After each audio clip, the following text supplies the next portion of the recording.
भगवान ज्ञान गुण सागर जय, कपि सति लोक उजागर जय।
सीते, मेरी प्रिय, मुझे क्षमा कर देना।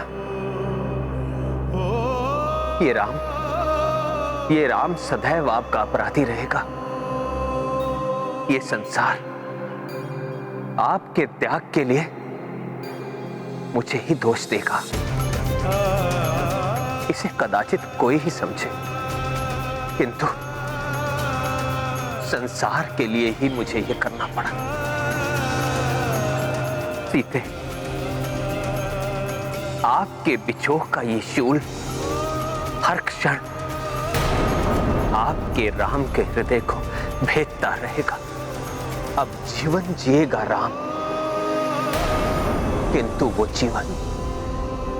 जीवन प्राणहीन होगा।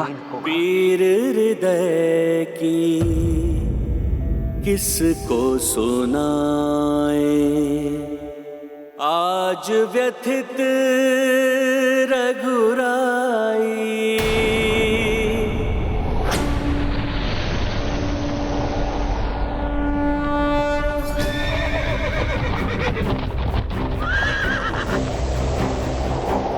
यदि हनुमान ने देवी सीता को इस प्रकार जाते हुए देख लिया और उन्हें ज्ञात हो गया कि सत्य क्या है, तो अपनी माता सीता के लिए वो ना जाने क्या कर बैठे।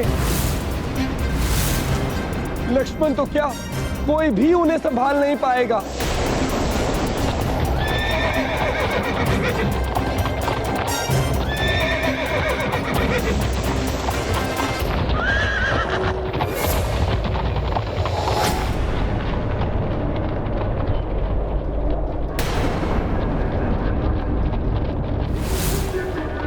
सदैव सूर्य की भांति दमकने वाला ये अयोध्या का राजभवन, इसकी आभा क्षीण होती हुई क्यों प्रतीत हो रही है?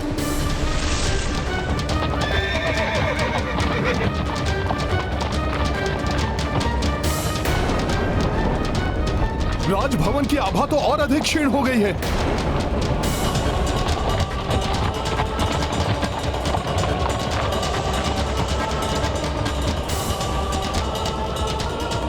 सूर्य के समान तेजस्वी सूर्यवंशी प्रभु श्री राम एवं धर्म और सदाचरण की प्रतिमूर्ति माता सीता के रहते हुए अयोध्या का आलोक धूमिल कैसे हो सकता है?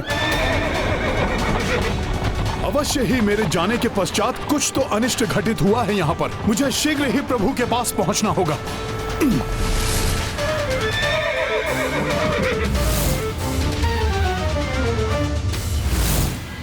हनुमान अभी तो देवी सीता को नहीं देख पाए, किंतु जब उन्हें श्री राम द्वारा देवी सीता के परित्याग के बारे में ज्ञात होगा तो न जाने क्या करेंगे हनुमान।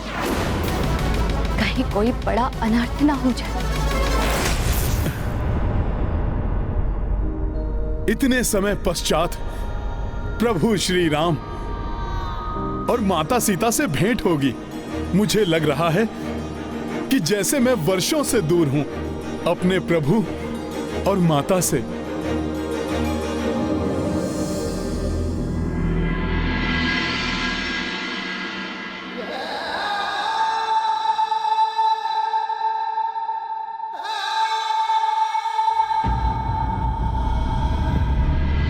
पीर हृदय की किसको सुनाए, आज व्यथित रघुराई। विचित्र सा आभास क्यों हो रहा है मुझे यहाँ, जैसे सारा का सारा भवन ही प्राणहीन हो गया हो। सूर्य देव की दीप्ति क्षीण हो गई है, दीपों का प्रकाश मध्यम हो गया है, स्वर्ण रजत एवं रत्न जड़ित दीवारों से भी चमक लुप्त हो गई है, जैसे सर्वत्र दुख व्याप्त हो। श्रीहीन हो गया है जैसे सब कुछ। राजसभा में जाकर देखता हूं।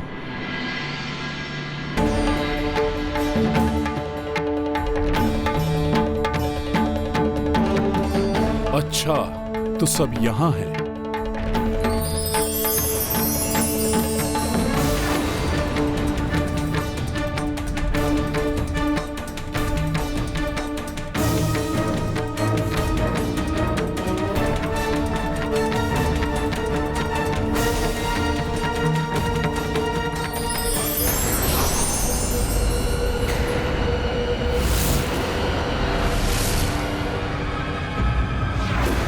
ये क्या, यहां तो कोई भी नहीं है।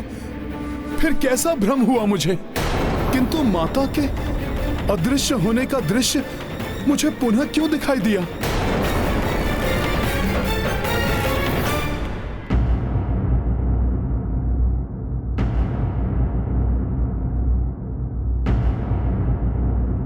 अयोध्या की राजसभा, सिंहासन श्रीहीन प्रतीत हो रहे हैं। कहां हैं सब?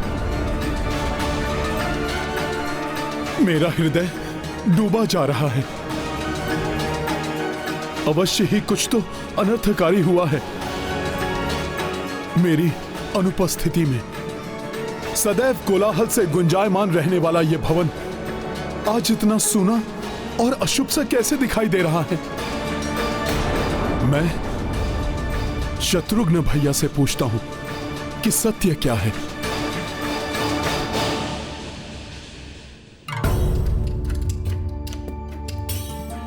यहां तो किसी भी कक्ष के द्वार कभी बंद नहीं होते, फिर आज कैसे ये बंद हैं? वो भी इस समय? भरत भैया, लक्ष्मण भैया सब तो ब्रह्म मुहूर्त में जागृत हो जाते हैं, किंतु आज सभी के द्वार बंद हैं। ऐसा कैसे संभव है? कोई सेवक और कोई अनुचर भी नहीं दिखाई दे रहा, और ना ही राज परिवार का कोई सदस्य। आश्चर्य है, मैं इतने समय भी अयोध्या से बाहर नहीं रहा हूं कि बहुत बड़ी कोई दुर्घटना घट जाए।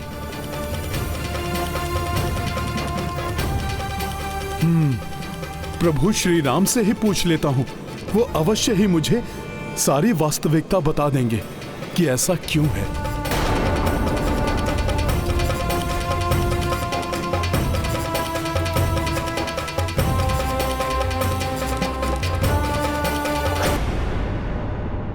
प्रभु से मिलन की प्रसन्नता के स्थान पर दुख के अश्रु क्यों उमड़ पड़े हैं मेरे नेत्रों से? प्रभु,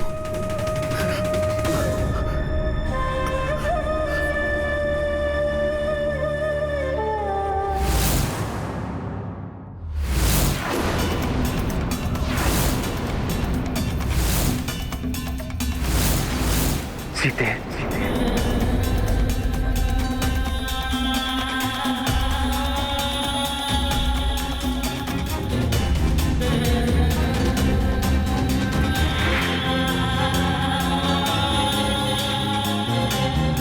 सीते, आप यही है ना?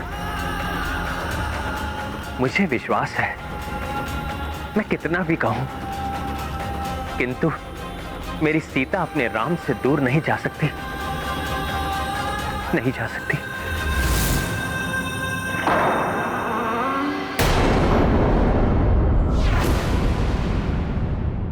सीते,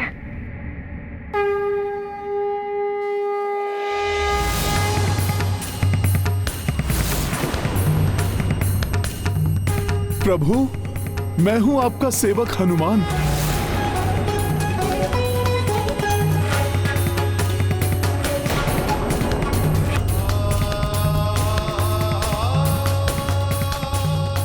यदि हनुमान ने मुझे इस अवस्था में देख लिया तो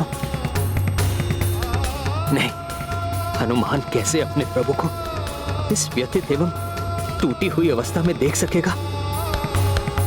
प्रणाम प्रभु, मैं आ गया। प्रभु, राजभवन सूना सूना सा दिखाई दे रहा है। अयोध्या श्रीहीन हुई सी प्रतीत हो रही है। लक्ष्मण भैया आदि सबके कक्ष भी इस समय तक बंद हैं और प्रभु, माता सीता भी कहीं दिखाई नहीं दे रही हैं। प्रभु, आपके इस भक्त का हृदय प्रथम बार कंपित हो रहा है।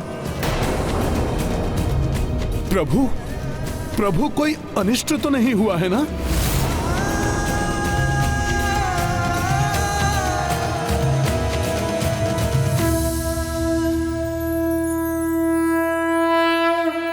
हनुमान,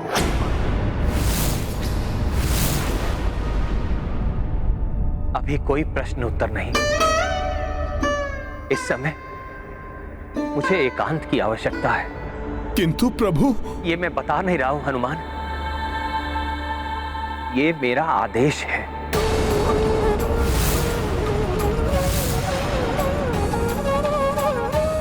प्रभु को क्या हो गया? पूर्व में तो कभी भी प्रभु ने अपने हनुमान से इतनी कठोरता से बात नहीं की। जो आदेश प्रभु।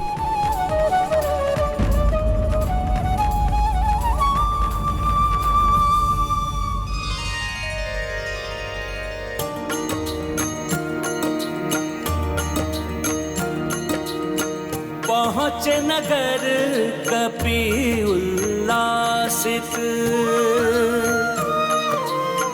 किंतु राम दुखी सिया वंचित।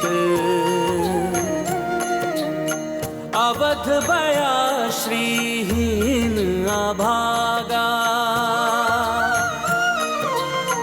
जोई पुष्प हो रहित परागा। सिया राम जय हनुमान, राम सिया राम जय हनुमान। क्षमा करना हनुमान, तुम्हारे प्रश्नों के उत्तर देने का साहस ही नहीं जुटा पा रहा था मैं। और फिर तुम अपने प्रभु के भीगे हुए नेत्र भी नहीं देख सकते थे और अपनी माता सीता के परित्याग की बात से तो तुम्हारा हृदय विदीन हो उठता। तुम नहीं देख पाते वो कुठारघात जिसे सहन करना अब मेरी नियति बन गई है।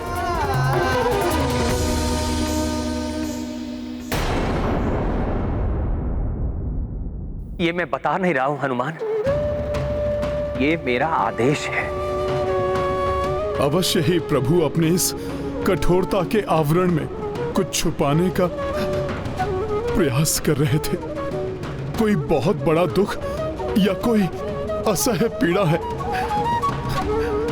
इसलिए मेरा हृदय भी पीड़ित हो रहा है। प्रभु को क्या दुख है? कौन कष्ट पहुंचा रहा है प्रभु को? मैं अवश्य ही ज्ञात करके रहूंगा।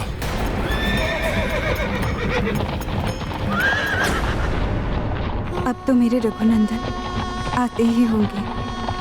हे ईश्वर, क्या कोई भी ऐसा नहीं है जो राम भैया और भाभी माँ के स्विचों को रोक पाता?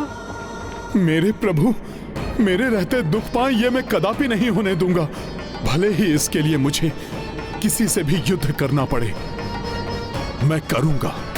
प्रभु एवं माता के समस्त दुख मैं स्वयं पर ले लूंगा।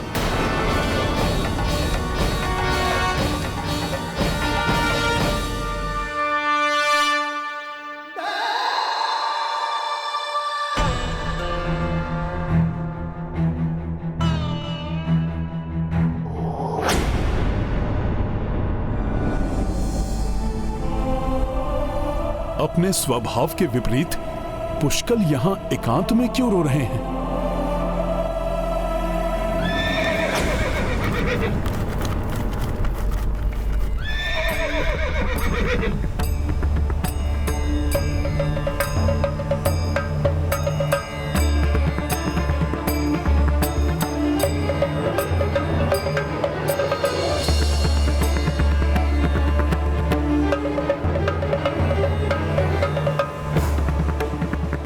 लक्ष्मण भैया, यहाँ नदी के तट पर आपने रथ क्यों रोक दिया?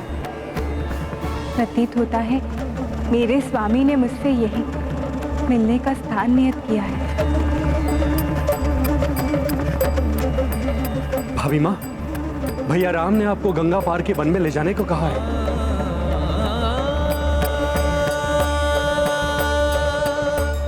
अच्छा, अर्थात नदी के पार अवश्य स्वामी कोई अत्यंत सुंदर और अमूल्य उपहार देने वाले हैं मुझे।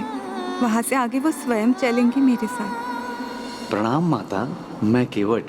पूर्व में मुझे प्रभु के चरण धोने का सौभाग्य प्राप्त हुआ था, उसी प्रकार इस बार आपके चरण धोने की अनुमति प्राप्त हो तो इस सेवक का जीवन धन्य हो जाएगा।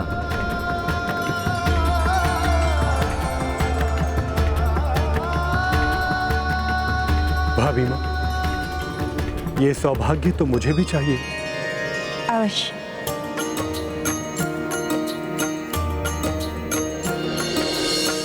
माता पद प्रक्षालन लाए,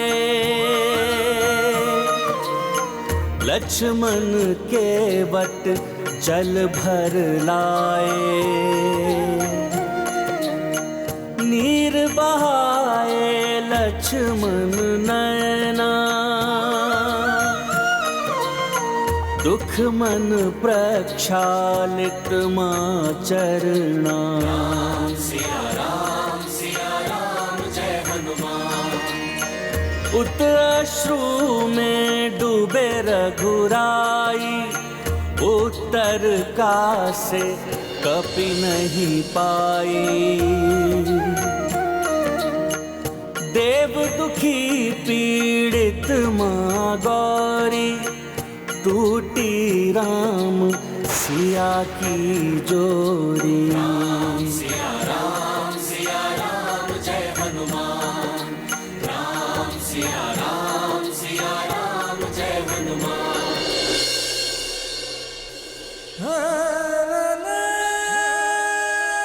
भाभी माँ, आइए, अब इस रथ पर आरूढ़ हो जाइए। भैया लक्ष्मण, मैं तो अपेक्षा कर रही थी कि यहाँ नदी के तट पर पहुंचकर प्रभु मुझे चकित करेंगे, किंतु मैं अब व्याकुल हो रही हूँ। कहाँ है वो?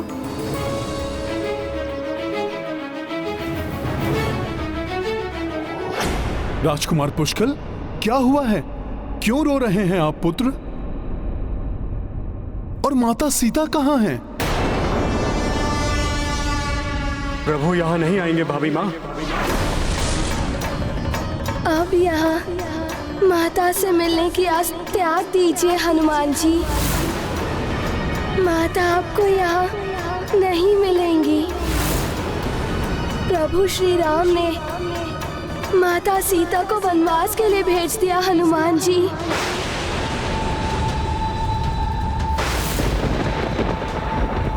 माता, उन्होंने क्या हुआ भैया लक्ष्मण? आप कहते कहते रुक क्यों गए? प्रभु यहाँ नहीं आएंगे तो कहाँ आएंगे? भाभी माँ, सर्वप्रथम भैया ने मुझे आपको वनों के बीचों बीच ऋषियों के आश्रम के समीप ले जाने का आदेश दिया है। फिर हमें विलंब किए बिना आगे बढ़ना चाहिए। मुझे ज्ञात है मेरे प्रभु अवश्य ही वहां मेरे साथ होंगे। एक धोबी के दुर्वचनों के कारण इतना कुछ घट गया। अर्थात वो रथ जो मैंने जाते देखा था, माता सीता उसी में थी। प्रभु ने माता को त्याग दिया, ये उन्हें ज्ञात भी नहीं है। वो तो इसी आस में गई है कि जब वो वन पहुंचेंगी तो प्रभु स्वयं उनको चकित करेंगे। संकट मोचन हनुमान जी, आप ही इस संकट को हरिए।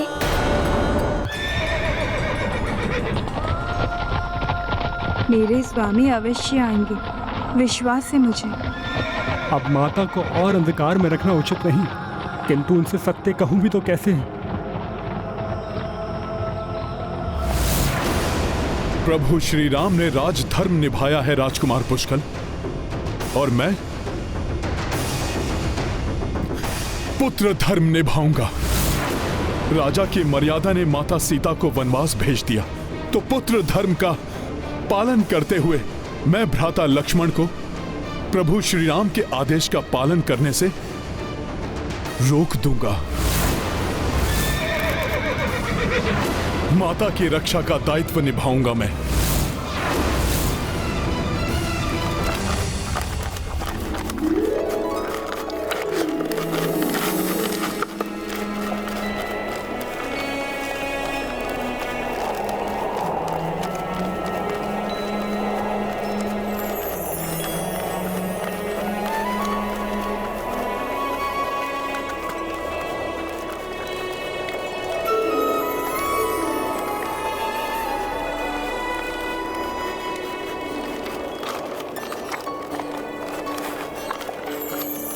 जो 2 कलियां मैं स्वामी के लिए छोड़कर आई थी, उस पर उनकी दृष्टि अवश्य पड़ गई होगी। उसका अर्थ भी अवश्य समझ गए होंगे, इसलिए मुझसे पूर्व ही हमारे गंतव्य स्थान पर पहुंचकर मेरा भव्य स्वागत करेंगे। भाभी माँ, आपको कुछ बताना है? हाँ लक्ष्मण भैया, अवश्य बताइए। मैं भी ये सुनने के लिए आतुर हूँ कि मेरे स्वामी मुझे किस प्रकार चकित करने वाले हैं।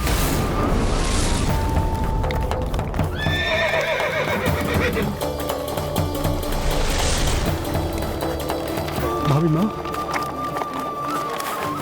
राम भैया ने... लक्ष्मण भैया रुक जाइए।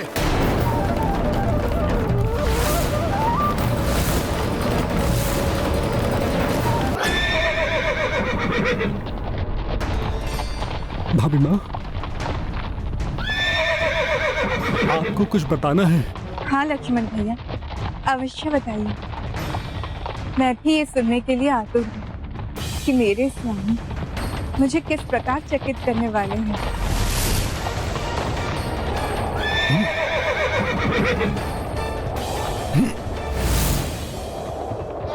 भाभी माँ, राम भैया ने... लक्ष्मण भैया रुक जाइए,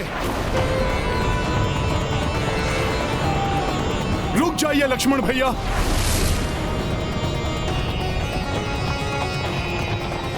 हनुमान जी मुझे माता को कहीं नहीं ले जाने देंगे, और मैं प्रभु द्वारा दिए गए कार्य को पूर्ण नहीं कर सका तो मैं अपना दायित्व नहीं निभा सकूंगा।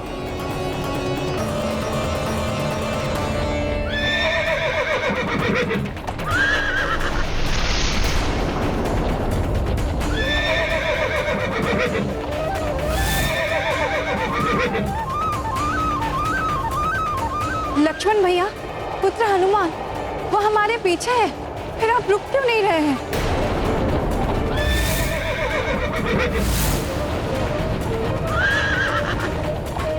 नहीं लक्ष्मण भैया, मैं आपको माता को नहीं ले जाने दूंगा।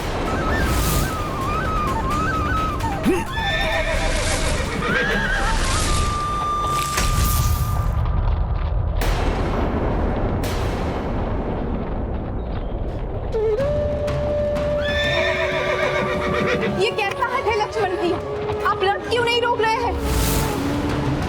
हनुमान जी मत रोकिए मुझे, हट जाइए मेरे मार्ग से। रुक जाइए, लौट जाइए लक्ष्मण भैया। ये जो भी हो रहा है अनुचित हो रहा है। उचित और अनुचित का भेद करना मेरा कार्य नहीं हनुमान जी। प्रभु श्री राम की आज्ञा का पालन करना ही मेरा धर्म है, जिसका पालन करने में बाधा मत डालिए हनुमान जी, मत डालिए। लक्ष्मण भैया, आपको राजधर्म ने विवश कर दिया है, तो मुझे पुत्र धर्म ने। मैं आपको माता को इस प्रकार नहीं ले जाने दूंगा। इसलिए उचित तो यह होगा कि आप स्वयं रुक जाएं। ये दोनों किस आदेश, किस पुत्र धर्म की बात कर रहे हैं? कल प्रातः सीता को ले जाकर गंगा के पार तामस नदी के घने वन में छोड़कर आना होगा तुम्हें। ये आदेश है मेरा। प्रभु श्री राम की आज्ञा का खंडन तो आप भी नहीं कर सकते हनुमान, इसलिए हट जाइए, मत आइए मेरे मार्ग में। मैं नहीं रुक सकता। रुक जाइए लक्ष्मण भैया, अन्यथा मुझे विवश होकर आपको बलपूर्वक रोकना होगा।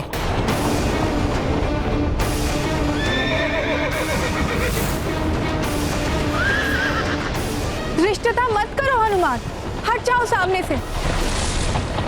यदि प्रभु श्री राम ने लक्ष्मण भैया को कोई आदेश दिया होगा तो वो अत्यंत आवश्यक आदेश होगा।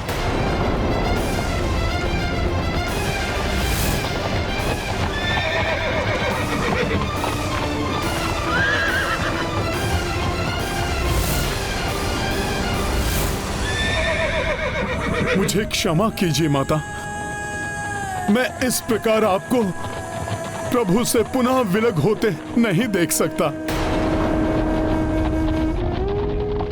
मुझे अपना पुत्र धर्म निभाने से कोई नहीं रोक सकता। जय श्री राम।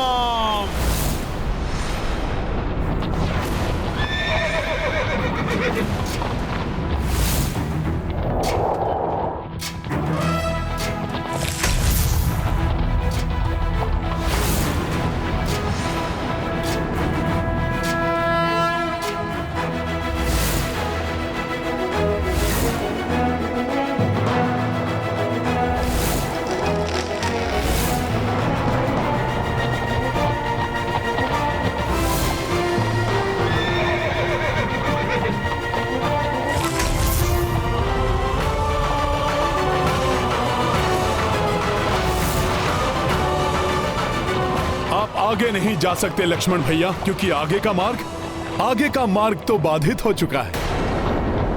अब तो आप रुक जाइए। हनुमान जी, बाधाओं को जीतकर प्रभु श्री राम की आज्ञा का पालन करना भी तो मैंने आप ही से सीखा है ना।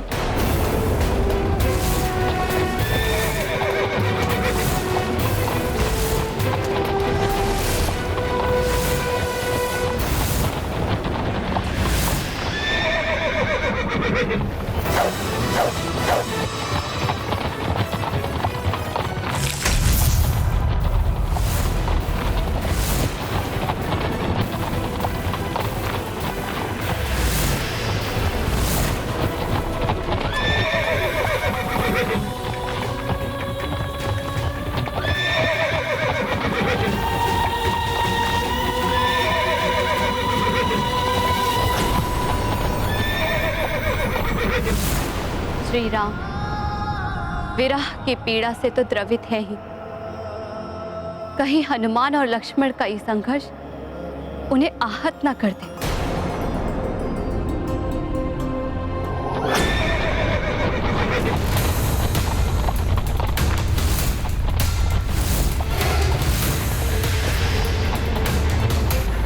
प्रतीत होता है रथ का रुकना असंभव है। मुझे शीघ्र ही इस खाई से माता और लक्ष्मण भैया को रक्षित करना होगा। आगे गहरी खाई है, यदि अश्वों को रोका न गया तो रथ खाई में चला जाएगा। इतनी गति में तो रथ को समय पर रोकना असंभव है। मुझे कोई और युक्ति करनी होगी। ये गाथा महाबली हनुमत की, रुचिकर लीला राम भगत की। जय जय जय रघुनंदन राम, जय जय जय महाबली हनुमान। लखन कपी दो सिया प्रतिनिष्ठा, जान की रक्षा करे दो चेष्टा। लक्ष्मण हनुमत राम हितैषी, आज परस्पर हो गए बैरी। गाथा महाबली हनुमत की, रुचिकर लीला राम भगत की। जय जय जय रघुनंदन राम, जय जय जय महाबली हनुमान। दोनों शूरवीर हैं, शक्तिशाली हैं, अनेकों कौशलों में पारंगत है। यदि इन दोनों के बीच में युद्ध हुआ तो अनर्थ हो जाएगा। जय श्री राम।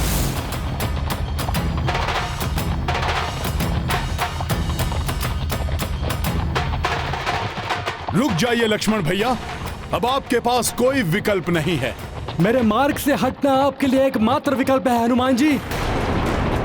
हट जाइए, मत रोकिए मुझे।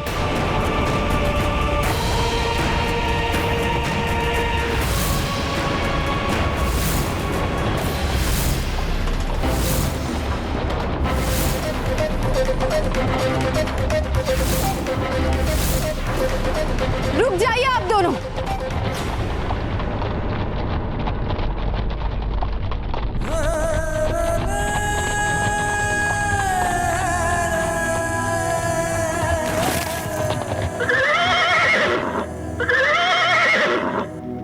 ये सब क्या है? ऐसा क्या हो गया है जो तुम दोनों एक दूसरे से ही युद्ध करने पर उतारू हो गए हो? पुत्र हनुमान, तुम भैया लक्ष्मण को आगे बढ़ने से क्यों रोक रहे हो?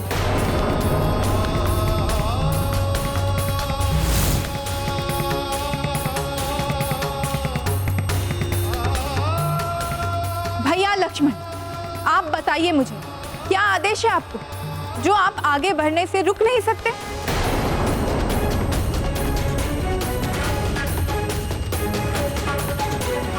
पुत्र हनुमान, यदि भैया लक्ष्मण मेरा उत्तर नहीं दे सकते तो तुम ही बताओ मुझे, तुम्हें किस बात ने इतना विचलित कर दिया कि तुम भैया लक्ष्मण को प्रभु श्री राम के आदेश को पालन करने से रोक रहे हो?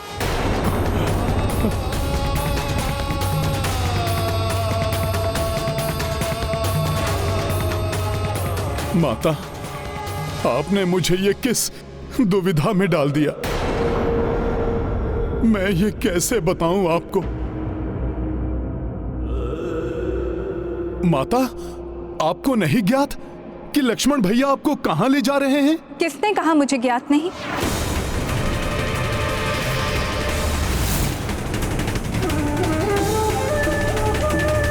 माता, आपको ज्ञात है, फिर भी आप इतने शांत भाव से जा रही हैं। क्यों ना जाओ पुत्र। यदि स्वामी अपनी अर्धांगिनी को कोई विशेष उपहार देना चाहते हैं और वो उपहार जो मैंने उनसे मांगा था, तो पत्नी प्रसन्न होकर क्यों ना जाए। उपहार जो आपने स्वयं मांगा था? हाँ, उसी दिवस पुत्र हनुमान, जब हम दोनों उपवन में विचरण कर रहे थे। स्वामी, आपको चित्रकूट के समीप का वन स्मरण है, जहाँ हम स्वच्छंद विचरण करते थे? मुझे वहाँ जाकर निर्मल पावन गंगा जल का पान करने की अत्यंत उत्कंठ इच्छा है मेरी। आपकी किसी भी इच्छा को मैं कैसे मना कर सकता हूँ वैदेही। आपकी इच्छा यदि वहाँ जाने की है तो आप वहाँ अवश्य जाएंगे। मैं शीघ्र ही व्यवस्था करूँगा। तो अब यदि प्रभु अपना वचन पूर्ण करने की चेष्टा कर रहे हैं, यदि वो मुझे चकित करने के इच्छुक है, तो इसमें अनुचित ही क्या है?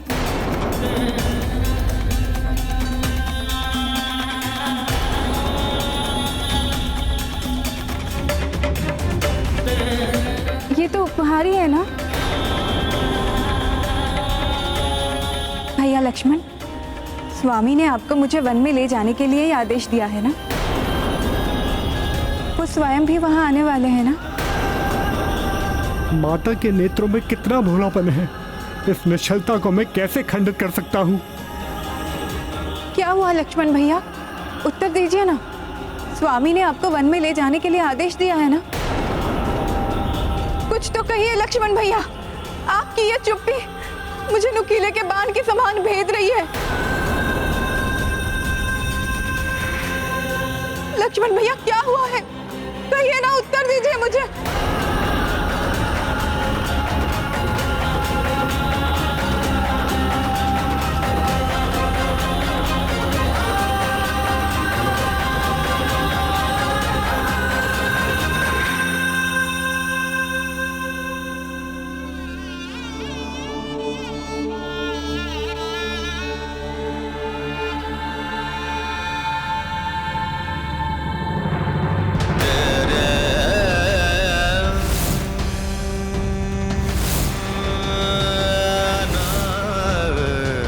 भाभी माँ,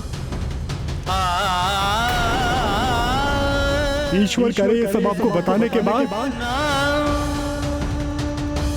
मैं सदा के लिए मूक हो जाऊं। प्रभु श्री राम ने आपको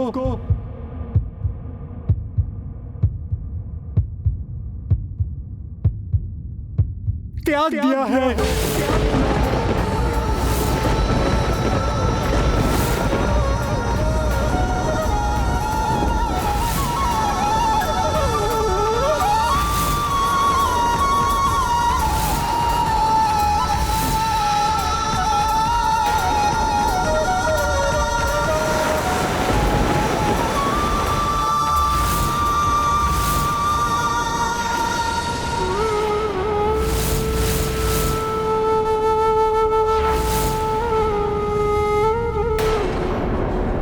त्याग दिया?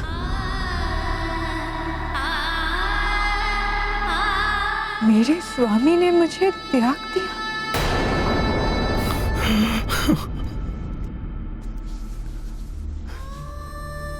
मेरे प्रभु श्री राम, उन्होंने मुझे त्याग दिया। मेरे सर्वस्व, अपनी सीता को त्याग दिया।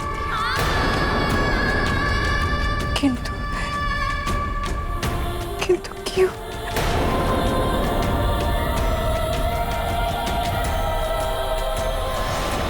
माता, माता संभालिए अपने आप को। माता संभालिए। माता, अयोध्या की एक धोबी की पत्नी को किसी कारण एक रात्रि अपने घर से बाहर रहना पड़ा। अगले दिवस धोबी ने उसे घर से यह कहकर निकाल दिया कि वो राजा राम नहीं है, जिन्होंने इतने समय पर पुरुष के पास रही अपनी पत्नी को अपना लिया। उसको अपने प्रति जनता का विश्वास जानकर राजा के लिए प्रजा के मन में संदेह को दूर करने के लिए विवश उन्होंने आपका परित्याग किया। किंतु वो जानते थे कि आप अग्नि के समान पवित्र हैं। वो तो स्वयं राजपाट छोड़कर आपके साथ वन में आना चाहते थे, किंतु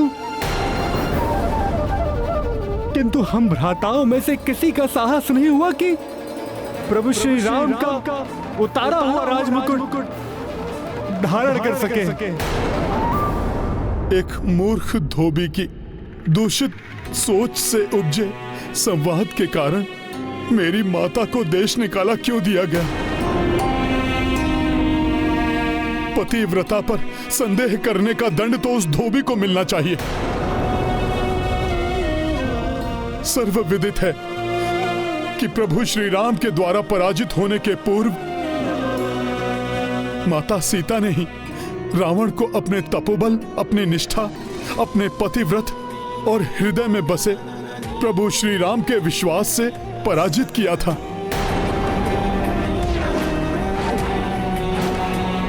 हनुमान जी, दोष तो उस धोबी का है, ये तो सबको ज्ञात है।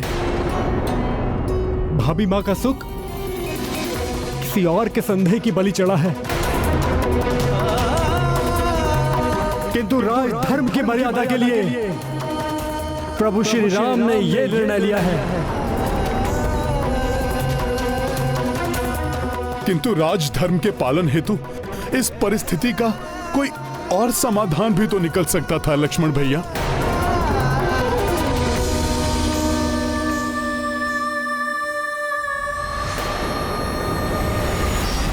माता! हाँ? माता उठिए, माता, ये क्या हो गया है आपको? माता उठ जाइए माता। भाभी माँ, क्या हुआ भाभी माँ? हनुमान जी, क्या हुआ भाभी माँ को?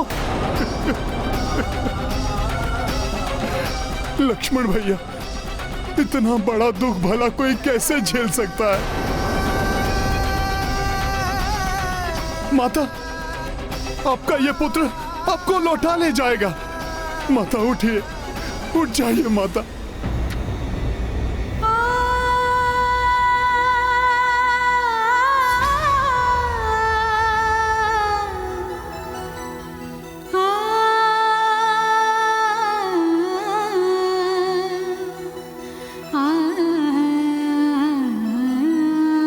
माता को संतान प्राप्ति होने वाली है।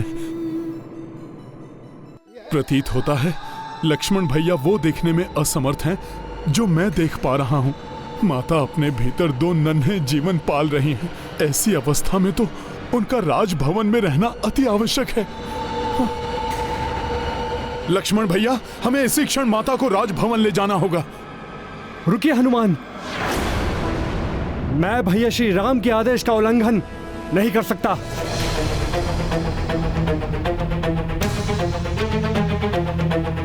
लक्ष्मण भैया, अब माता की दशा देखिए, फिर उचित अनुचित का निर्णय लीजिए आप। मेरा धर्म प्रभु श्री राम के आदेश का पालन करना है। मैं माता सीता को वन में सुरक्षित छोड़कर ही आऊंगा।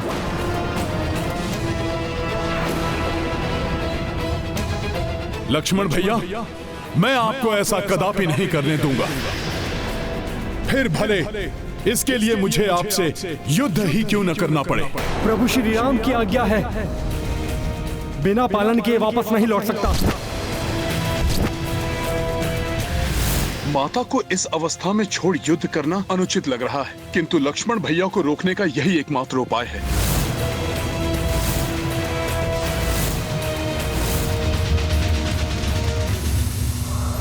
अंततः वही होने जा रहा है जिसका भय था। ये दोनों महायोद्धा एक दूसरे के समक्ष, ज्ञात नहीं इस युद्ध का कितना भीषण परिणाम होगा।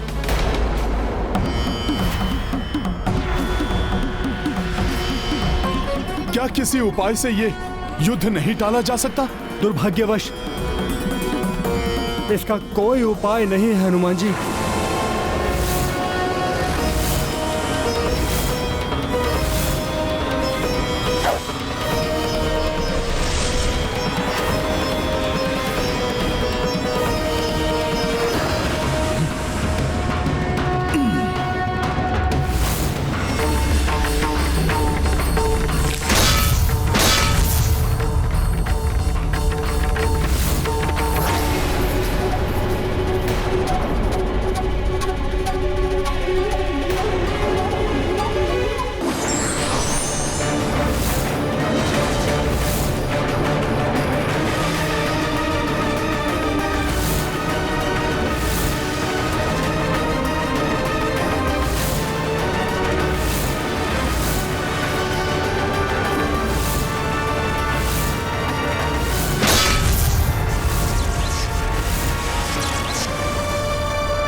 कोई साधारण भूकंप नहीं था भैया।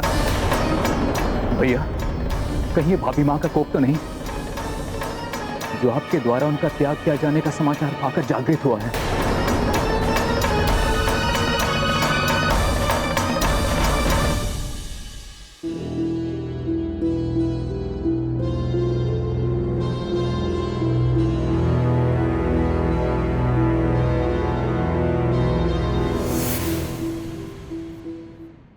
ये भूकंपन हनुमान और लक्ष्मण के युद्ध का परिणाम है।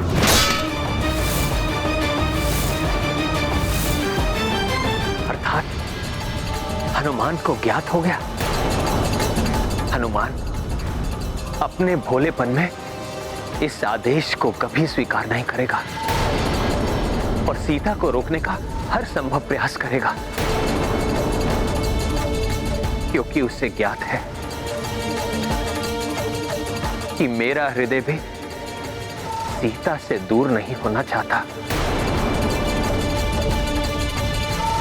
दूसरी ओर लक्ष्मण हर अवस्था में मेरे आदेश का पालन करेगा। ऐसे में कहीं वो एक दूसरे का ही अहित ना करते।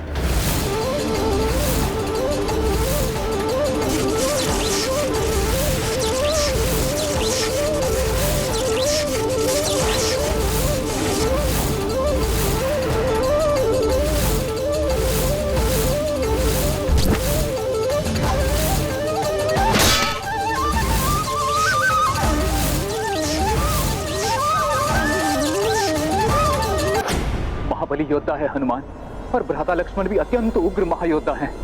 यदि इन दोनों के बीच में युद्ध हो तो सर्वत्र सर्वनाश होगा।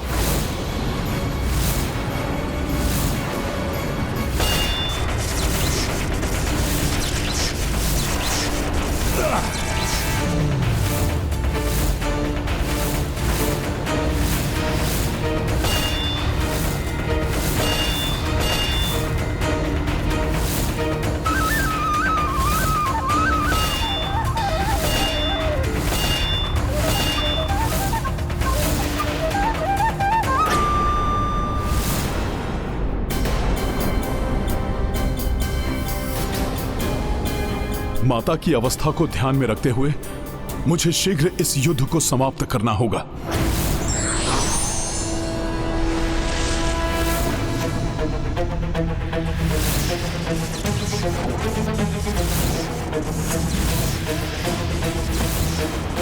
मेरे दिव्य बाण किसी को भेदे बिना नहीं थमेंगे हनुमान जी, फिर वो आपका वज्र के समान शरीर हो या अन्य कोई लक्ष्य। मुझे ये ज्ञात कराने के लिए आपका धन्यवाद भ्राता लक्ष्मण।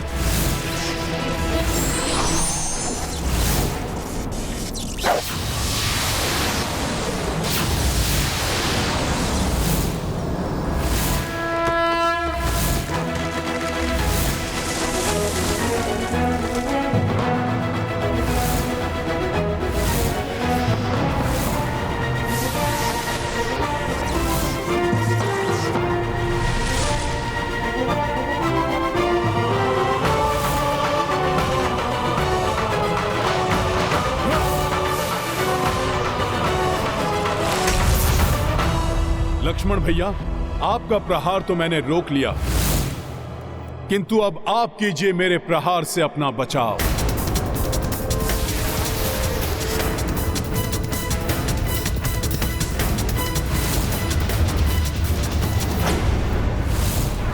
स्वामी, कैसा अनर्थकारी युद्ध है ये, जिसमें दोनों योद्धा श्री राम के लिए ही युद्धरत हैं। एक उनके वचन की रक्षा कर रहा है तो दूसरा उनके मन की। देवी, ऐसा धर्म युद्ध जब भी होता है तो धर्म को निजी संबंधों के उच्च स्थान पर रखकर भक्ति और धर्म की प्रतिष्ठा को बल और महिमा प्रदान करता है। किंतु किसका धर्म अधिक महत्वपूर्ण है, ये कैसे स्थापित होगा स्वामी?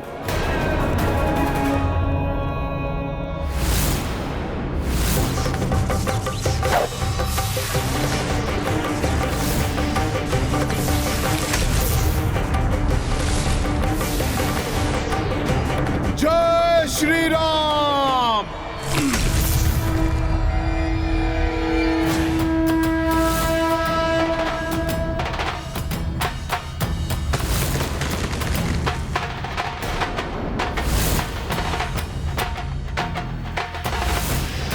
पुत्र हनुमान मेरे स्वामी के वचन के विरुद्ध जाकर भी उनके और मेरे सुख के प्रति ही निष्ठावान है, जिसके लिए वो कोई भी आघात सहने के लिए प्रस्तुत है। भैया, प्रतीत होता है कि यह भूकंपन तभी रुकेगा जब उन दोनों का युद्ध थमेगा।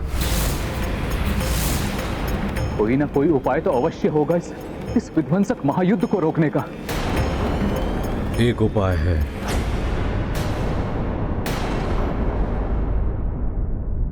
महामंत्री सुमंत्र,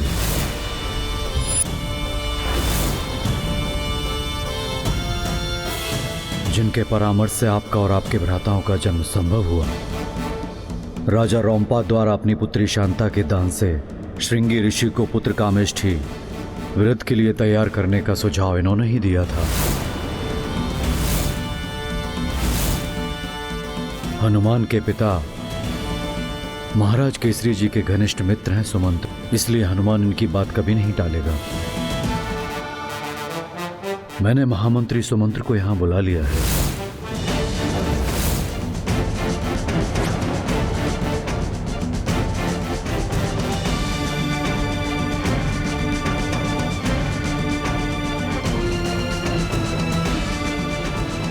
प्रणाम महामंत्री सुमंत जी। प्रणाम प्रभु। प्रणाम सुमंत्र जी। प्रणाम सुमंत्र जी। प्रणाम ऋषिवर। आज मैं आपको एक बहुत महत्वपूर्ण कार्य सौंप रहा हूं। हाँ महामंत्री सुमंत्र, आप वेद पुराण के ज्ञाता हैं, नियति के चक्र से भी भली भांति परिचित हैं। अब एक आप ही हैं जो अपने सहज ज्ञान से हनुमान और लक्ष्मण के युद्ध को रोक सकते हैं। महाराज, मैं इस अनिष्ट को रोकने के लिए हर संभव प्रयास करूंगा।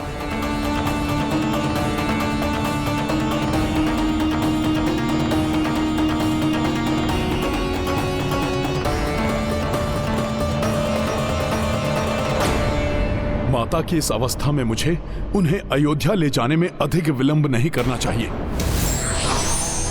वज्रास्त्र!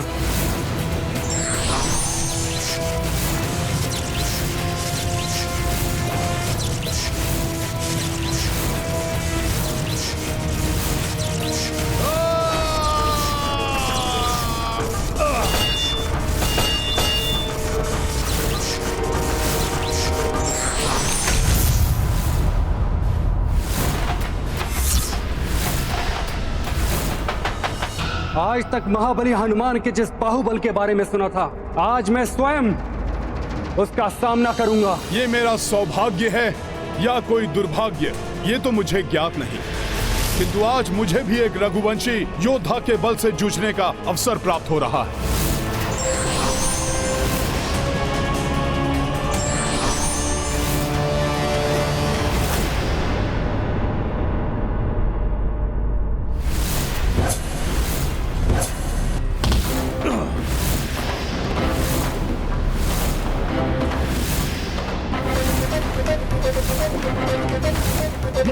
इस अनर्थ का कारण मैं ही हूँ।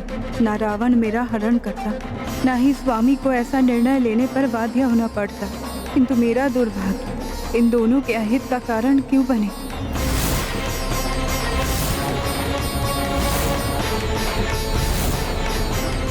मैं जब तक यहाँ रहूंगी, इन दोनों का युद्ध समाप्त नहीं होगा। इस युद्ध को रोकने के लिए मुझे ही यहाँ से दूर जाना होगा। रावण द्वारा उनका हरण करने में एवं धोबी द्वारा उन पर आक्षेप लगाने में तो देवी सीता का कोई दोष नहीं है स्वामी। फिर वो ये आरोप अपने ऊपर क्यों ले रही हैं?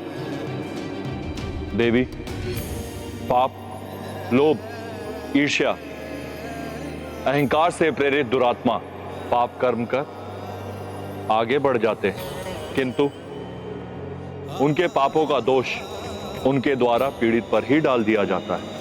इसलिए पापी के मिट जाने से नहीं, अपितु पाप के मिटने से ही संसार धर्म से मुक्त हो सकता है।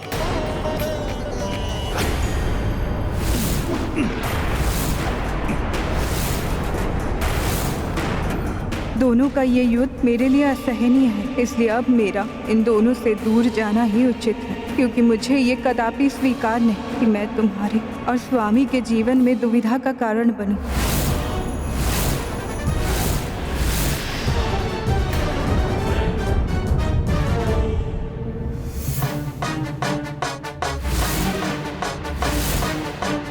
हनुमान जी, मैं भैया को दिया वचन पूर्ण करके ही रहूंगा। भैया लक्ष्मण, अपना पुत्र धर्म निभाने के लिए आपसे कितना भी संघर्ष करना पड़े मैं करूंगा। यदि आवश्यक हुआ तो मैं आपसे अंतिम श्वास तक युद्ध करूंगा हनुमान जी। इस दुखद स्थिति से माता को सुरक्षित करने के लिए मैं भी पीछे नहीं हटूंगा लक्ष्मण भैया।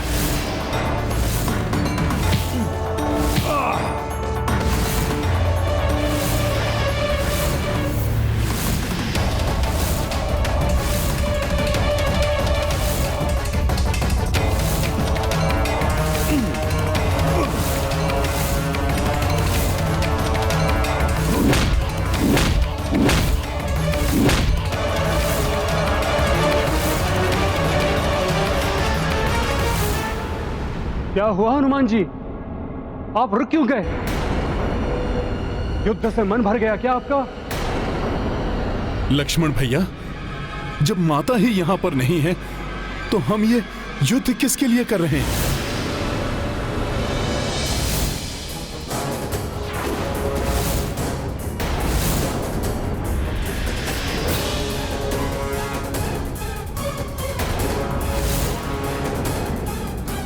माता, माता कहाँ हैं आप? भाभी माँ, भाभी माँ,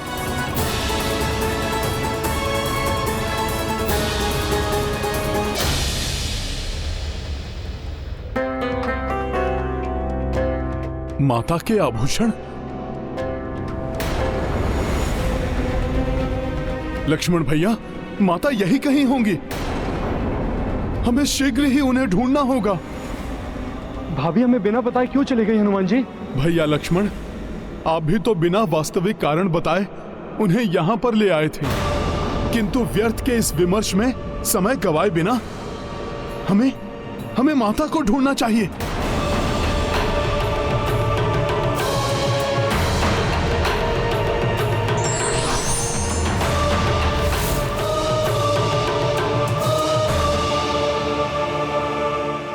भाभी माँ, माता कहाँ हैं आप? भाभी माँ कहाँ हैं आप? भाभी माँ,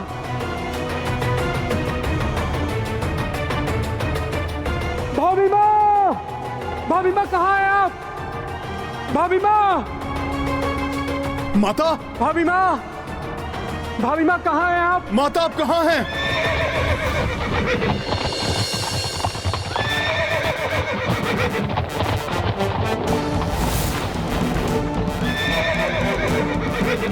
सुमंत्र जी यहाँ?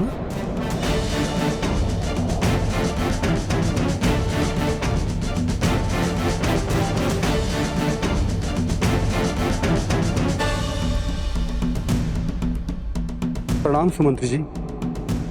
प्रणाम सुमंत्र जी। प्रणाम महामंत्री सुमंत्र जी, आप यहाँ कैसे? राजकुमार लक्ष्मण जी, हनुमान जी, प्रभु श्री राम ने मुझे आप दोनों को अयोध्या वापस लाने के लिए भेजा है। क्षमा कीजिए महामंत्री सुमंत्र जी, हमारा लौटना नहीं अपितु माता को ढूंढना अति आवश्यक है। इतने घने वन में वो एकाकी कहां होंगी? कहां जाएंगी माता?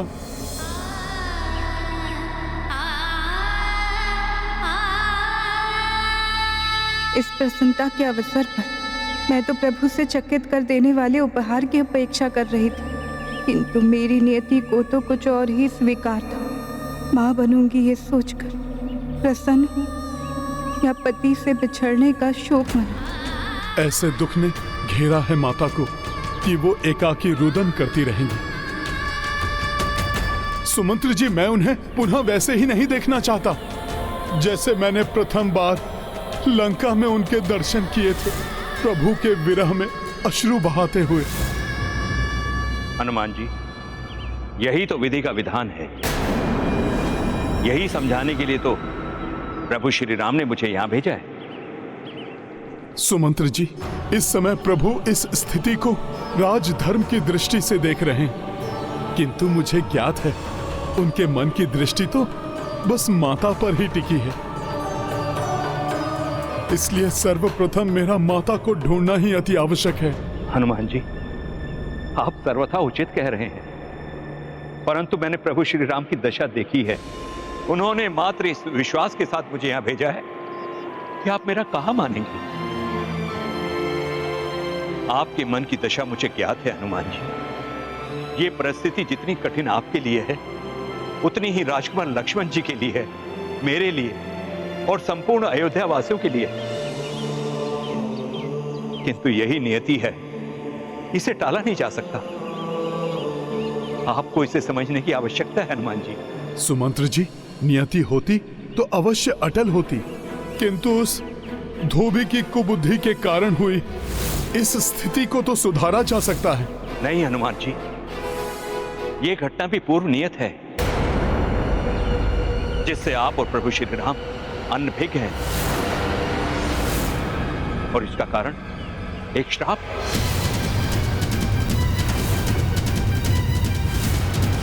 श्राप? किसका शाप और कैसा शाप? वो श्राप जो देव ऋषि नारद ने श्री हरि को दिया था। देवर्षि तो श्री हरि के अर्थात प्रभु श्री राम के भक्त हैं। भला वो ऐसा शाप कैसे दे सकते हैं जिससे प्रभु और माता सीता एक दूसरे से बिछड़ने पर विवश हो जाएं? मैं बताता हूं हनुमान जी। एक बार देवऋषि नारद को इस बात का अहंकार हो गया कि वो मोह माया के बंधनों से ऊपर उठ चुके हैं। जहां जाते थे बस इसी बात का बखान करते थे। देवर्षि, मोतियों की ये माला भेंट स्वरूप स्वीकार कीजिए। नारायण नारायण। देवराज, मोह माया का नारद के जीवन में कोई स्थान नहीं। अपना हार उसे दीजिए जिसे धन धान्य का लोभ हो। प्रणाम पिताश्री। देवर्षि की उपाधि उसे दीजिए जो उपाधि पाने का इच्छुक हो। मोह माया से तज चुका है ये नारद। नारायण नारायण। प्रभु कैलाश में अपने किसी ऐसे भक्त को स्थित करें जिसे उस स्थान की लालसा हो। सभी प्रकार की मोह माया छोड़ चुका है ये नारद। देवऋषि नारद के इस स्तंभ को सबने अनदेखा किया, किंतु अंततः यही भूल वो बैकुंठ में श्री हरि के समक्ष कर बैठे, जो पूर्व से ही नारद जी के इस अहंकार को भांप चुके थे। नारायण नारायण। प्रभु, वैकुंठ के निकट जो दिव्य नगरी का निर्माण किया है वो तो अत्यंत भव्य है। प्रिय, मेरे विचार से उस दिव्य नगरी में भक्त नारद को ना प्रभु ना।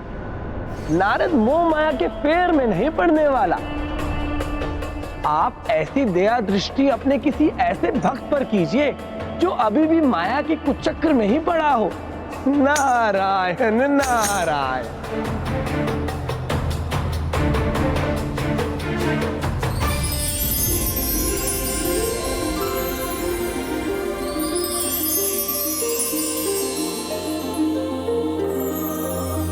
देवर्षि नारद, मैं आपके इस मोह माया रहित विचार से अत्यंत प्रभावित हूं, किंतु वैकुंठ से जाते समय उस नवीन दिव्य माया नगरी को देख उसके आकर्षण में मत पड़ जाइएगा। आप उसकी चिंता मत कीजिए प्रभु। नारद को अब कुछ नहीं लुभा सकता, क्योंकि नारद तो मोह माया से बहुत ऊपर उठ चुके हैं। नारायण नारायण। सुमंत्र जी, फिर क्या हुआ? देवर्षि नारद के अहंकार ने उनके द्वारा दिए जाने वाले शाप का रूप कैसे ले लिया? बैकुंठ से जाते समय देवऋषि नारद के साथ जो कुछ भी हुआ ये उसी का परिणाम है। देवऋषि नारद को इस बात का विश्वास था कि नवीन नगरी पर उनकी दृष्टि भी नहीं पड़ेगी, किंतु वो तो उसी में प्रविष्ट कर गए। किसी भी अवस्था में मोहित नहीं होऊंगा मैं। इस नगरी को देखे बिना ही आगे बढ़ जाऊंगा। नारायण नारायण। इस नगरी की सुंदरता नहीं लुभा सकती मुझे। वैकुंठ से जाते समय उस नवीन दिव्य माया नगरी को देख उसके आकर्षण में मत पड़ जाइएगा। यदि एक दृष्टि इस नगरी पर पड़ भी गई तो मैं इससे मोहित थोड़ी ना हो जाऊंगा। मोह माया से तो कितना ऊपर हूं मैं।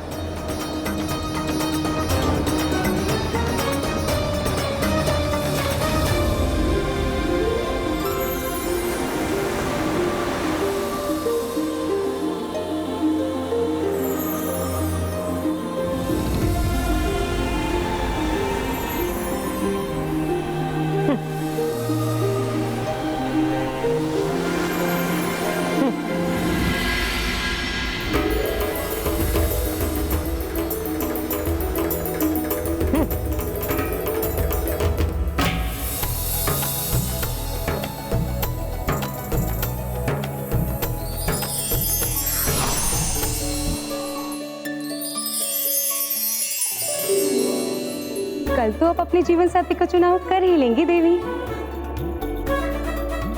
कौन है ये? मोह माया नहीं, उत्सुकता मात्र है ये। राजकुमारी जी, कुछ सोचा है आपने कि कल स्वयंवर में आप किसे चुनेंगी?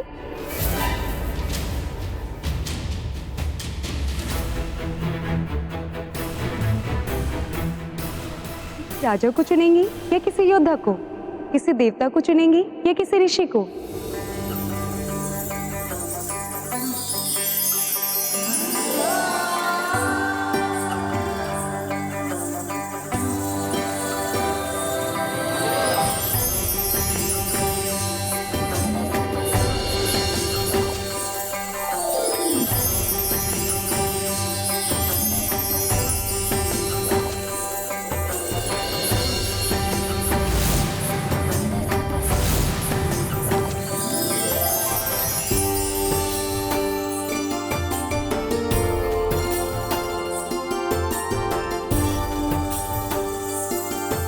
विश्व मोहिनी तो उन्हें ही चुनेंगी जो प्रभु श्री हरि जैसे होंगे, जिनका मुख श्री हरि जैसा होगा,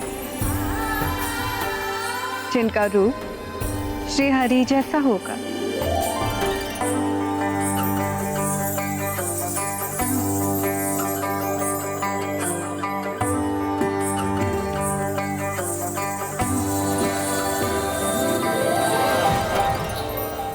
अपने आप को मोह माया से ऊपर समझने वाले देव ऋषि नारद दिव्य नगरी की राजकुमारी विश्व मोहिनी के मोह पास में फंसी गए। फिर क्या हुआ? सुंदर राजकुमारी के मोह में आए हुए नारद जी ने राजकुमारी विश्व मोहिनी से विवाह रचाने के विचार से उसके स्वयंवर में जाने का निर्णय ले ही लिया।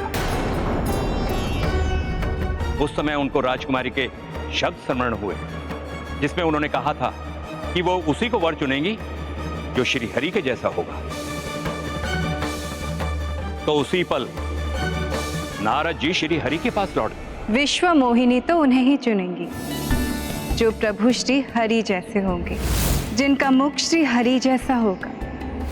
हरिमुख, हरिमुख, हरिमुख। आप कहाँ खोए हुए हैं देवर्षि नारद? प्रणाम प्रभु। हे प्रभु विष्णु, हे प्रभु नारायण, हे श्री हरि, मुझ पर कृपा करें प्रभु, मुझे हरि मुख प्रदान करें। मैं विश्व मोहिनी से विवाह करने का इच्छुक हूं प्रभु। तथास्तु। अब जब आप स्वयंवर में पहुंचेंगे तो आपको हरि मुख प्राप्त हो जाएगा। सत्य प्रभु। नारायण नारायण। जब प्रभु श्री हरि ने उन्हें हरि मुख देने का वरदान दे ही दिया तो फिर नारद जी ने उन्हें शाप क्यों दिया? क्योंकि प्रभु के वरदान के पीछे एक प्रयोजन था नारद जी को सीख देने का। इसलिए वो वरदान वैसे फलित नहीं हुआ जैसा नारद जी ने सोचा था।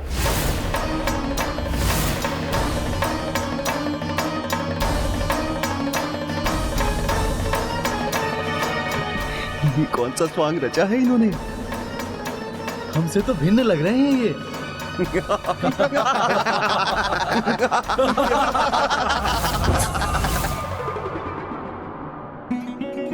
जब मुझे हरि मुख प्राप्त होने का वरदान प्राप्त है तो फिर किस बात की चिंता।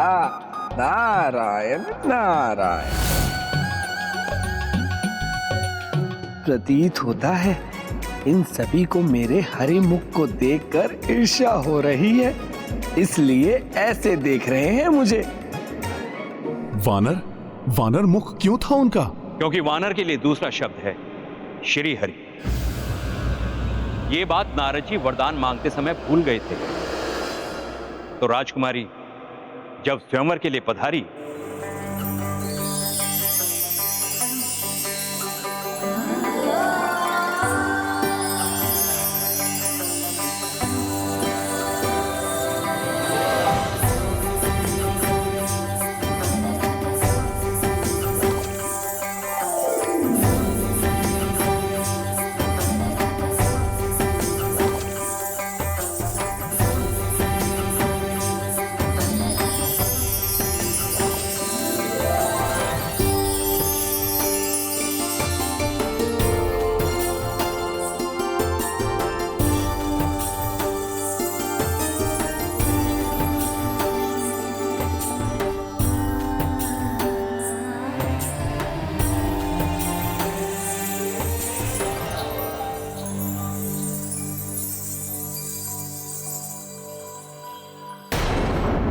कदाचित राजकुमारी की दृष्टि उचित प्रकार से मुझ पर नहीं पड़ी।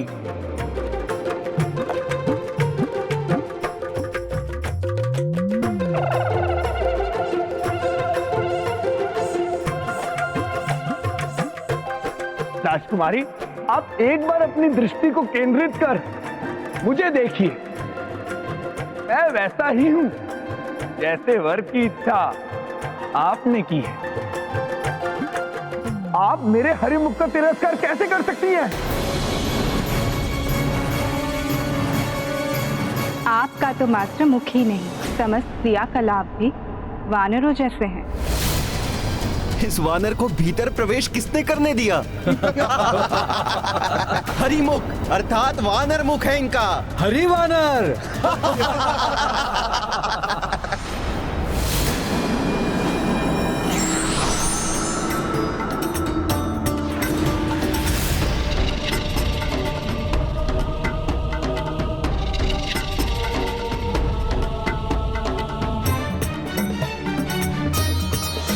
प्रभु श्री हरि की, प्रभु श्री हरि की, प्रभु श्री हरि की, प्रभु श्री हरि की, प्रभु श्री हरि की, प्रभु श्री हरि की, प्रभु श्री हरि की, प्रभु श्री हरि की। आपने मेरा अपमान किया है प्रभु। मैं आपको शाप देता हूं। आपके नर अवतार में, आपके प्रत्येक कार्य में आपको मुझ जैसे वानर की सहायता चाहिए होगी।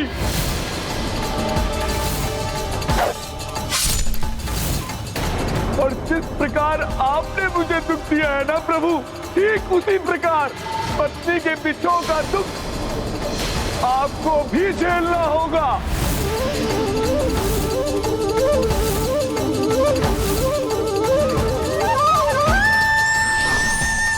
उसी श्राप के कारण आज माता सीता को प्रभु श्री राम से विलग होना पड़ रहा है।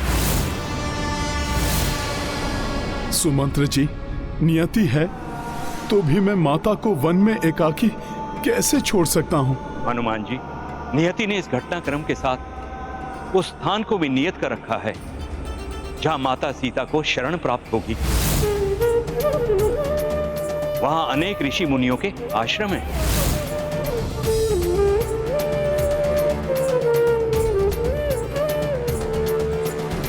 लक्ष्मण भैया, माता को यहाँ तक लाकर आपने अपना कर्तव्य पूर्ण किया।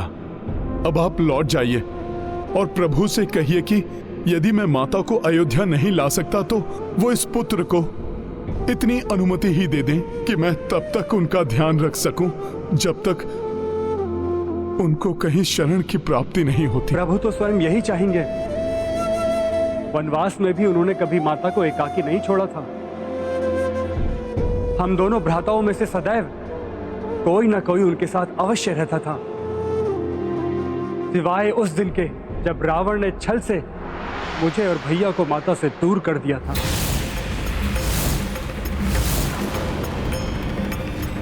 भैया लक्ष्मण, तब आप मुझे आज्ञा दीजिए जिससे मैं शीघ्र माता को ढूंढ सकूं। हनुमान जी, भाभी माँ का ध्यान रखिएगा।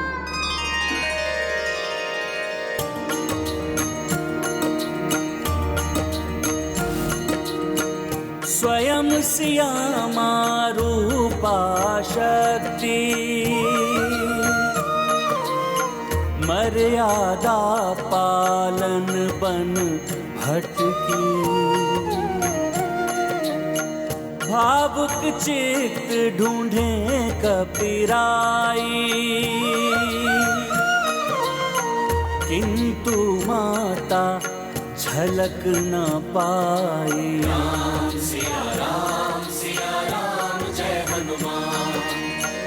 जीव अरण्य दिशायित जाए, हनुमत मन संशय उपजाए।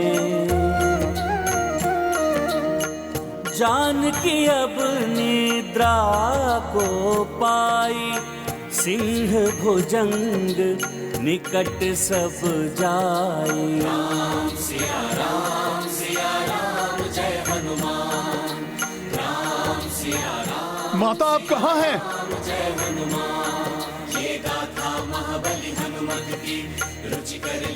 प्रतीत हो रहा है माता सीता कहीं निकट ही हैं।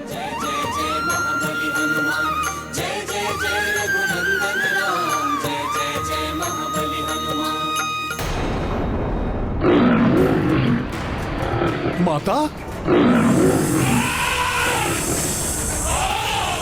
ये हिंसक वन्य पशु माता के आसपास, मैं इन्हें माता को कोई हानि नहीं पहुंचाने दूंगा।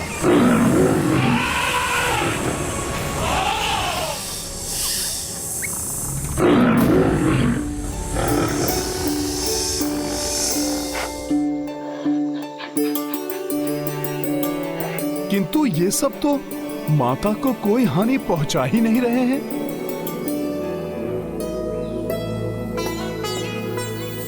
वाह प्रभु, कैसी लीला है ये।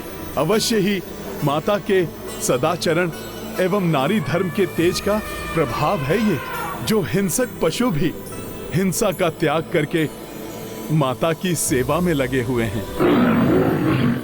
माता, हे वनराज, हे गजराज, मुझ कपि को उपद्रवी कपि ना समझें। मैं तो इन दुखियारी माता का अभागा पुत्र हूं। मैं तो आभारी हूं आप सबका, जो आप सब मेरी माता का ध्यान रख रहे हैं। किंतु आप सब मुझे माता के दर्शनों से वंचित ना करें।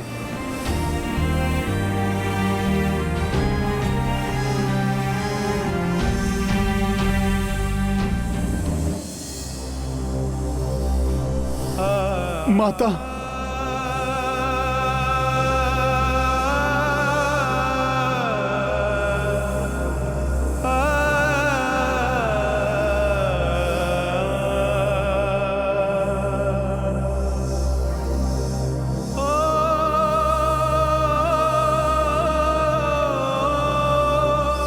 ऐसा दारुण दृश्य, इन कठोर शिला की शैया पर मेरी कोमल माता, हे ईश्वर, अपनी माता को इस प्रकार नहीं देख सकता ये पुत्र। हे भूदेवी, माता सीता तो आपकी पुत्री हैं। हे वनदेवी, माता भूमिजा होने के कारण बहन है आपकी। माता की सहायता कीजिए। इन कठोर परिस्थितियों में इन्हें सुख की कुछ छांव दीजिए।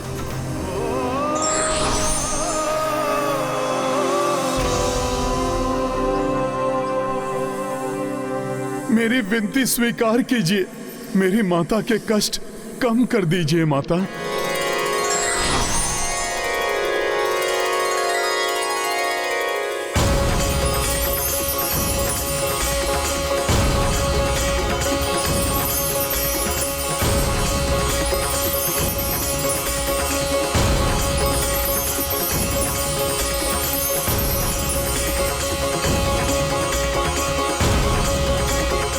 भूदेवी, वन देवी, मेरी माता के कष्ट कम करने के लिए आपको बहुत बहुत धन्यवाद।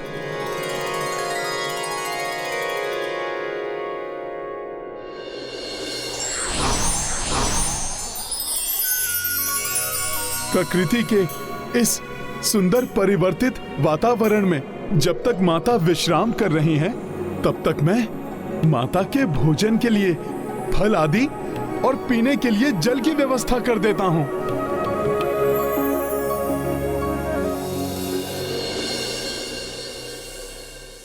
मात्र इतने जल से क्या होगा? वन में चल चलकर माता के चरण भी क्लांत हो गए होंगे।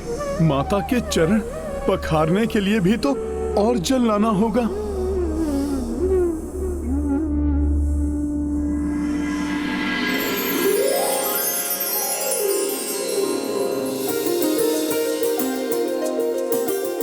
नन्ही गिलहरियों, आप हमारी सहायता के लिए आई हैं। आपको बहुत बहुत धन्यवाद। मात्र भूदेवी और वन देवी ही नहीं, यहाँ तो उनकी संतानें भी माता के लिए अपनी सेवाएं प्रदान करने को प्रस्तुत हैं।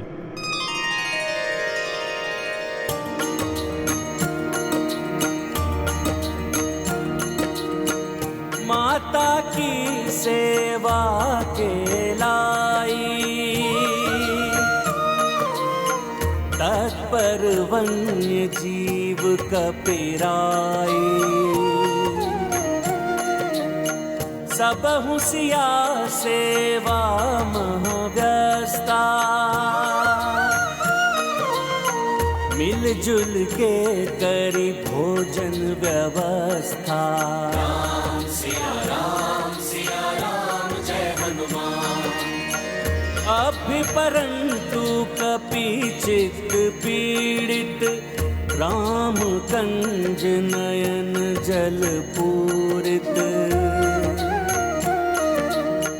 राम सिया चल को भिगाए, कपि दृग नीरमा चरना गिराए। राम सिया राम जय हनुमान।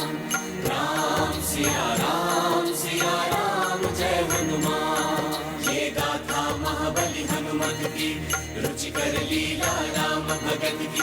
जय जय जय रघुनंदन राम, जय जय जय महाबली हनुमान। जय जय जय रघुनंदन राम, जय जय जय महाबली हनुमान। पुत्र हनुमान, तुम यहाँ? इस समय तो तुम्हारी आवश्यकता मुझसे अधिक रघुनंदन को है। मैं उनकी हृदय की व्यथा को जानती हूँ। मैं तो यहाँ प्रकृति के अंक में सुख से विश्राम कर रही थी। मेरे रघुनंदन तो हर्ष मेरे विरह की अग्नि में तप रहे होंगे। तुम्हें तो उनके समीप होना चाहिए था पुत्र। क्षमा करें माता, प्रभु तो अपने भ्राताओं, अपनी माताओं के निकट है, किंतु आपका ये पुत्र अपनी माता को वन में एकाकी छोड़कर कैसे जा सकता है? माता, ये जो कुछ भी हुआ है अनुचित है। ये दुखी मत हो पुत्र। मेरा त्याग करने का निर्णय अयोध्या के राजा राम का निर्णय है, तुम्हारे प्रभु या मेरे स्वामी रघुनंदन का नहीं।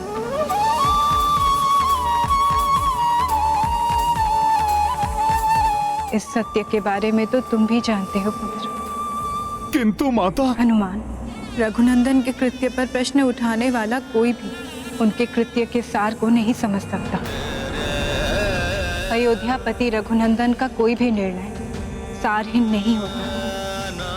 प्रजा के कल्याण के लिए जो अपने जीवन के सबसे प्रिय का त्याग कर दे, उनकी मर्यादा पर कोई कैसे प्रश्न उठा सकता है? नहीं माता, नहीं। मुझ में इतना सामर्थ्य कहाँ जो मैं प्रभु के किसी भी निर्णय पर प्रश्न उठाऊं। माता, मेरा वश चले तो मैं प्रभु के सारे दुख स्वयं पर ले लूं, क्योंकि वो भी जानते हैं कि ये निर्णय अनुचित है। उचित एवं अनुचित की परिभाषा स्थिति, स्थान और निज धर्म के अनुसार परिवर्तित होती है पुत्र। स्मरण करो, लंका से लौटते समय रघुनंदन ने क्या कहा था?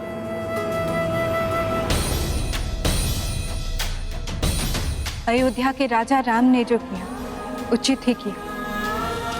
प्रजा के मन में उपजे संदेह का शमन ना करने वाला राजा अविश्वास को जन्म देता है, और वही अविश्वास प्रजा के मन में धीरे धीरे विद्रोह का रूप लेता है। माता, स्वर्ण के समान शुद्ध एवं गंगा के समान निर्मल है आपका हृदय। पतिदेव के द्वारा त्याग किए जाने के पश्चात भी आपके मन में उनके प्रति तनिक भी द्वेष या रोष नहीं है। पुत्र हनुमान, ये तो तुम भी जानते हो, जिसके हृदय में स्वयं श्री राम, उसके हृदय में कोई द्वेष या रोष नहीं हो सकता।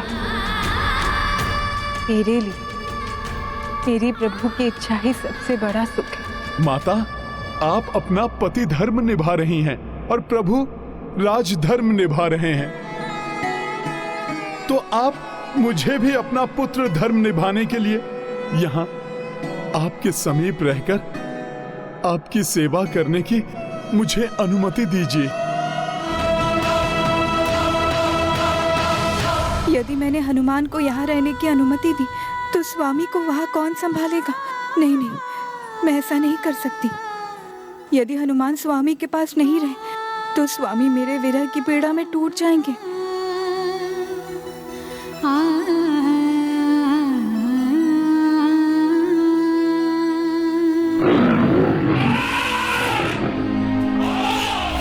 दो कलियां अर्थात माता की कुक्षी में दो नन्हे पुष्प खिलने वाले हैं।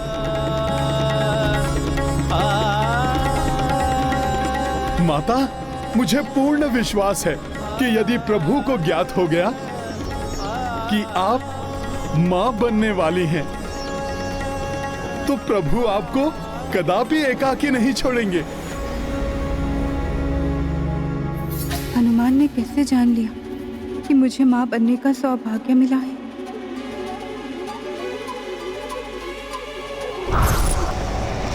ये सुगंध, ये तो किसी शिशु की मधुर सुगंध है। शिशु ही मेरा सर्वाधिक प्रिय आहार है और ये सुगंध तो एक नहीं, दो दो शिशुओं की उपस्थिति का संकेत है। वो शिशु जो या तो जन्म ले चुके हैं या जन्म लेने वाले हैं।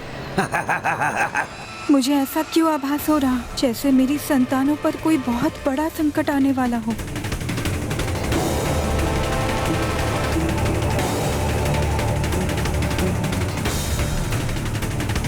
राम भक्त महाबली हनुमान को जानना हो तो चैनल को सब्सक्राइब करें और बेल आइकॉन दबाना न भूलें।